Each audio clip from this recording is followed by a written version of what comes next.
So I don't trust the Cleveland Browns when it comes to their quarterback situation on or off the field.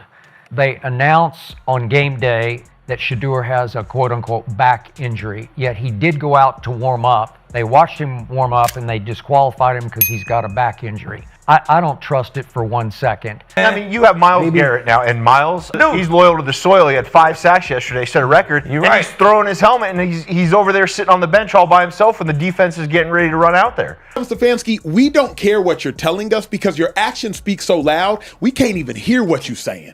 Your disdain for Shador is obvious and/or the Cleveland Browns aren't just in the spotlight, they're center stage in the greatest three-ring circus the NFL has ever seen. And brothers and sisters, this ain't entertainment. This is torture. For decades, we've ridden this Rust Belt roller coaster of heartbreak. We swallowed more bitter pills than a pharmacy. We've been the punchline, the cautionary tale, the franchise where quarterback dreams go to die.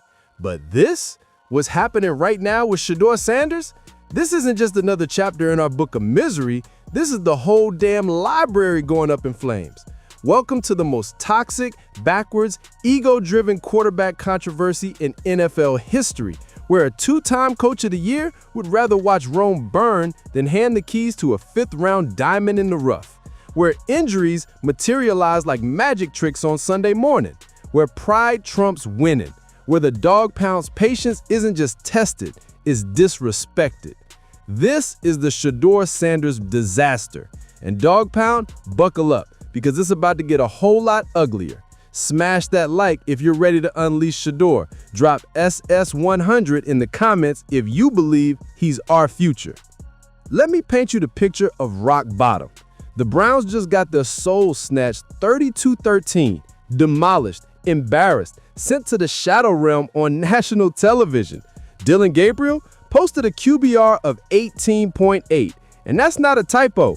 That's not just bad football, that's a statistical crime scene.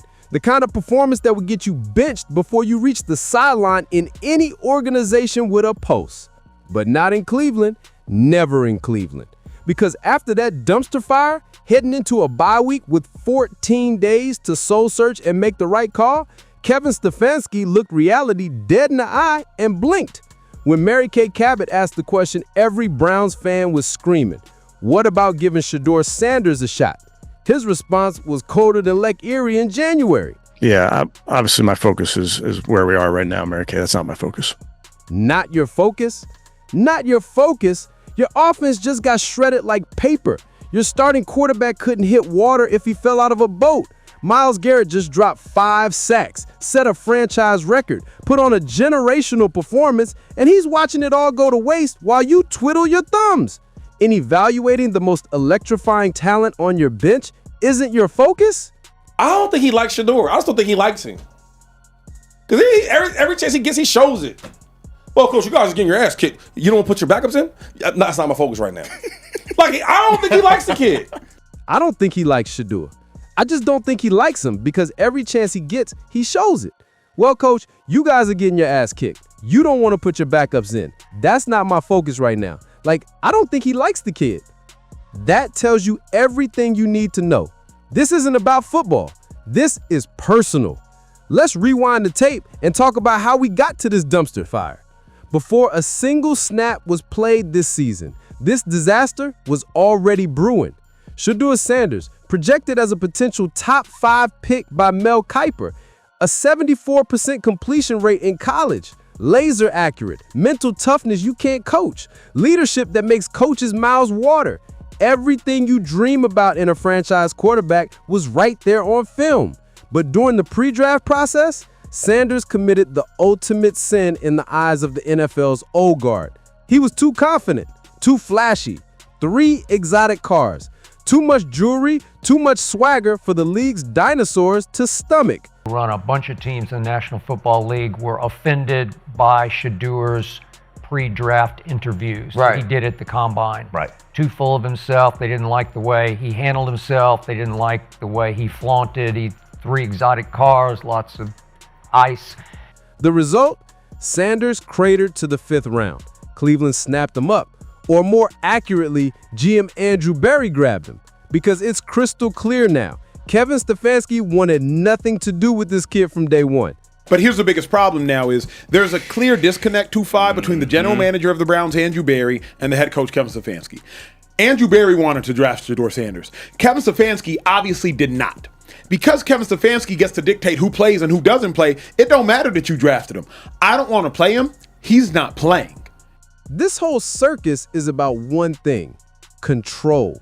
Kevin Stefanski is protecting his reputation at the expense of a young quarterback's future. Think about it from his twisted perspective. If he plays Shador and Sanders lights it up, if he starts moving the chains and injecting life into this corpse of an offense, Stfansky looks like a fool for benching him this long. But I think he's scared that if Shedeur goes out there and looks good, he might not look like he knows what he's doing. Because why you been ain't played this young quarterback? That's a good point. Why'd you take the entire season? This is a really good point. That's the real issue. Stefanski can't afford for Sanders to succeed. Because if Sanders balls out, it exposes everything Stefanski's been doing as pure sabotage. But if he rides with Gabriel and keeps losing, he can blame it on talent, youth, development time. He controls the story. Problem is, everybody sees through it now. When reporters ask Stfansky about Sanders, watch his demeanor change.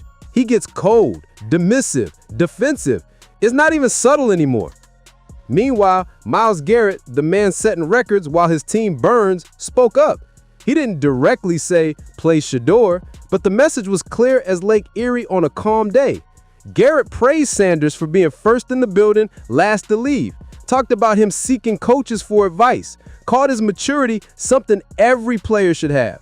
But Stfansky doesn't care what the players think, doesn't care what the fans want, doesn't care that his ship is sinking. He's dug in his heels and he's going down with this burning vessel. Dillon Gabriel has had 4 games to prove himself, 4 games of struggling, 4 games of the offense going nowhere. The arena panel couldn't believe it. In any other organization, after playing that bad for 4 straight games, while your defense is this dominant, while your run game is this solid, while Myles is dropping 5 sacks, any other quarterback should be benched. When asked point blank why he wouldn't play Shedeur, the answer from analysts was unanimous. He doesn't like him. Personal vendetta. And here's the cruelest twist. Even if Sanders gets a shot, the deck's already stacked against him. Dillon Gabriel gets 4 games with an 18.8 QBR. Sanders will get yanked after 1 bad series, 1 interception, 1 rookie mistake. And Stfansky will say, I told you so, and never look back. That's not player development, that's a hit job. Here's where we stand. The Browns are spiraling. Their elite defense is being wasted. Their franchise pass rusher is setting records while their team watches losses pile up. Their fan base is revolting. Their locker room is frustrated. And there's only one way this ends.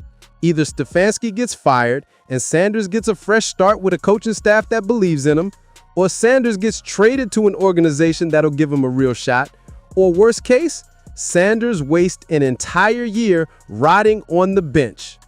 None of those options saved the Cleveland season. Why are we clinging to this 2-time Coach of the Year garbage? You're 2-time Coach of the Year and your team is one of the worst in the NFL. You're in year 5 and your team stinks. You've shown offensive incompetency over and over.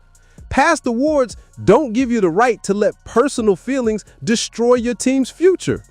Shedeur Sanders is trapped in Cleveland, trapped under a coach who judged him before he ever threw an NFL pass, trapped in an organization where the GM and coach can't agree on the most important position in football, trapped watching his development year vanish while inferior quarterbacks get unlimited chances. And the whole NFL is watching this tragedy unfold. A franchise quarterback with generational potential sitting on the bench. Not because he can't play, not because he's not ready, but because his coach would rather lose his way than admit he was wrong about the kid from Colorado. That's not football, dog pound. That's ego. And it's killing the Cleveland Browns from the inside out. The clock's ticking, the season's slipping away, and Shedeur Sanders sits trapped waiting for an opportunity Kevin Stefanski will never give him. This is Cleveland football. This is our curse. And until something breaks, until ownership steps in, until heads roll, until something changes, we're stuck watching this nightmare on repeat. Welcome to the Shedeur Sanders saga, and it's only getting uglier from here. If you like this video, check out the rest of the videos uploaded on the channel for more insight and reviews. And do like, share, and subscribe. We do daily NFL content, and that's all we do. Until next time, peace.